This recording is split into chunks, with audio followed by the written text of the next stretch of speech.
agakiza cyangwa se gukizwa kuba mu nzu y'Imana ni iby'abantu bose, ni iby'abantu bose. Icyambere ni ukubanza ugasogongera ukumva ukuntu Yesu agira neza. Iyo wamaze gusogongera ukumva ukuntu Yesu aryoshye, uko waba umeze kose, uko waba ufite ibitekerezo, uko byaba bimeze kose, usanga ari ibintu byiza.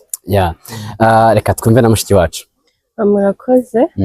Ukuntu mbyumva, abantu bavuga ko gukizwa ari iby'abantu baciriritse, icyambere aba ari abantu badakijijwe n'ubundi. So nkabagira inama y'uko babanza gukizwa bakaza bakabona ibyishimo birimo, ahubwo bakamenya ko nta n'umuntu uciriritse wo mu nzu y'Imana, ahubwo abo ngabo badakijijwe nibo baciriritse. Iyo tubabona twe tuba tubona ari abantu baciriritse, kuko ntabwo nizera ko kunywa inzoga cyangwa kunywa ibiyobyabwenge ari cyo kintu cyerekana ko umuntu adaciriritse. Ahubwo nkumva ko imbaraga z'Imana, ibyo dufite byose, ubwiza yaduhaye, imbaraga zose, ubushobozi, nizera ko ari Imana ibiduha.